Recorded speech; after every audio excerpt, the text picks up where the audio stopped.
दोस्तों, आपने मशहूर हॉलीवुड फिल्म किंग कॉन्ग तो देखी ही होगी और इसे देखने के बाद आप में से लगभग सभी लोगों का यही मानना होगा कि फिल्म में दिखाया गया ये पात्र पूरी तरीके से काल्पनिक है, जिसका वास्तविक जीवन से कोई लेना देना नहीं है। लेकिन क्या आप जानते हैं कि ये विशालकाय जीव और मानवों का पूर्वज महामानव कभी वास्तविक जीवन में भी हुआ करता था, जिसका अंत 1 लाख साल पहले ही हुआ है। करीब 600 किलो वजन और आकार में वर्तमान में मौजूद गोरिल्ला से 2 गुना बड़ा, जिसकी लंबाई करीब करीब 10 फीट हुआ करती थी। यह बंदरों की प्रजाति का सबसे बड़ा जीव था, बल्कि यूं कहें कि पूर्वजों के आधार पर यह मानव प्रजाति का सबसे बड़ा सदस्य था। इसका पता तब चला जब महान जीवाश्म वैज्ञानिक रॉल्फ वॉन हांगकांग के दौरे पर गए थे।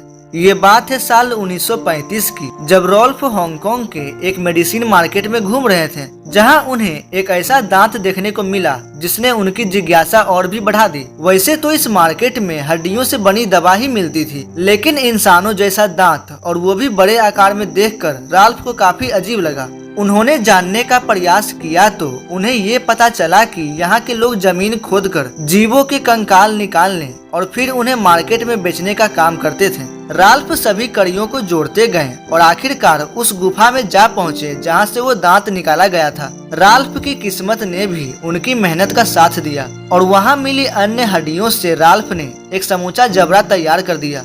इस खोज के परिणाम ने सबको हैरान करके रख दिया था, क्योंकि जबड़े के आधार पर जिस किसी जीव का वो जबड़ा था, वो जबड़ा ना ही कोई बंदर का था और ना ही कोई मानव का, बल्कि रॉल्फ के अनुसार वो दांत किसी महामानव का था, जिसकी लंबाई कम से कम 10 फीट और वजन 600 किलोग्राम रहा होगा। आकार के आधार पर इस जीव को जाइगेंटोपिथेकस नाम दिया गया। फिर इस पर दिन रात खोज की शुरुआत हो गई और जैसे जैसे समय बीतता गया वैसे वैसे इस जीव की तस्वीर भी बनती चली गई।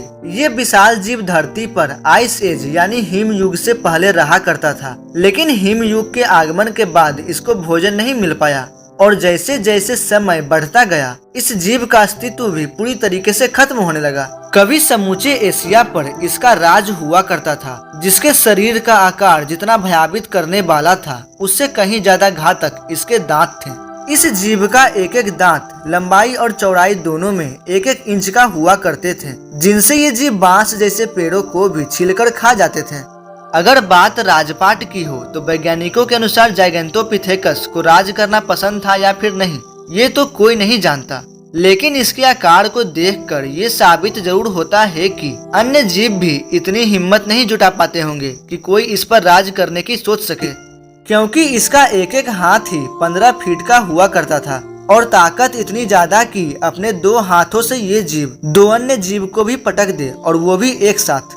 वहीं अगर बुद्धिमत्ता की बात हो तो इसमें भी ये जीव काफी आगे था, और वो इसलिए क्योंकि जब छोटे मस्तिष्क वाला गोरिल्ला आज इतना बुद्धिमान होता है तो फिर जाइगेंटोपिथेकस तो गोरिल्ला से कई गुना बड़ा हुआ करता था, और उसकी जितनी बड़ी खोपड़ी और उस खोपड़ी में उतना ही बड़ा दिमाग हुआ करता था।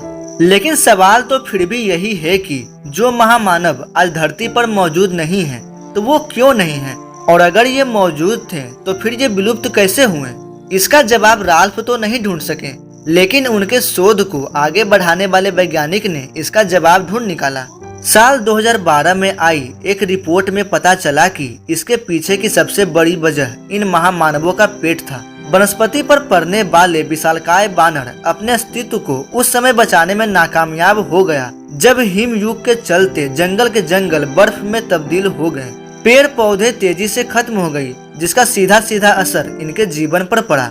हालांकि घटते हुए तापमान को इनके शरीर पर मौजूद बालों ने संभाल लिया था, लेकिन पेट की भूख का विकल्प ये विशालकाय जीव फिर भी नहीं ढूंढ सका और इसकी विशालकाय शरीर खुद ही इसके जान का दुश्मन बन गया। वैज्ञानिकों का ये भी दावा है कि अपने भारी भरकम शरीर के चलते इसने उन जगहों को तलाशने का प्रयास भी नहीं किया जहां रहकर ये अपनी जान बचा सकते थे, लेकिन इसके लिए इसे हजारों मील का सफर तय करना पड़ता, जो उसके भारी भरकम शरीर ने इसे ऐसा करने ही नहीं दिया। वैज्ञानिकों का ये भी दावा है कि केवल प्रकृति ही ऐसा नहीं थी जो इस पर निर्मम हुई, कुछ इनके साथी ही जैसे आदिमानव भी उनके विलुप्त होने की वजह बने। कहा जाता है कि ये वही समय था जब पहली बार आदि मानव ने पत्थर से हथियार बनाए थे, जिसका प्रयोग उन्होंने महामानवों पर किया था, क्योंकि कई बार ये महामानव इनके रास्ते में आ जाते थे, जिसकी वजह से कई बार आदि मानवों को नुकसान हो जाया करता था। जो हथियार आदि मानव ने अपनी रक्षा के लिए बनाए थे, तो समय के साथ उनका प्रयोग हमला करने के लिए भी होने लगा।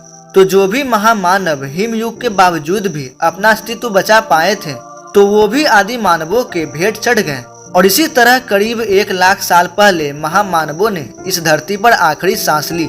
दोस्तों, कुछ लोगों का तो ये भी मानना है कि ये विशालकाय जीव आज भी धरती पर जिंदा हैं, जो हिमालय के बर्फीले पर्वत में रहते हैं। इन्हें हिम मानव या येती कहकर बुलाया जाता है, और कुछ लोगों ने तो इन्हें अपनी आंखों से देखने का भी दावा किया है। और वहीं हाल ही में इंडियन आर्मी ने येती के फुटप्रिंट्स को ट्विटर पर शेयर किया था। खैर, इस तथ्य में कितनी सच्चाई है ये तो पता नहीं, लेकिन यह तथ्य जरूर है कि आज अगर ये जीव जिंदा होते तो धरती पर इनका ही राज होता, और शायद हम इंसान आज इनके गुलाम होते। और वैसे दोस्तों, अगर आप चाहते हैं कि हम येती पर एक वीडियो लाएं, तो आप कमेंट में पार्ट 2 जरूर लिखिएगा। और उम्मीद करता हूँ कि आपको ये वीडियो पसंद आई होगी। तब तक के लिए मिलते हैं अगले शानदार वीडियो में। जय हिंद।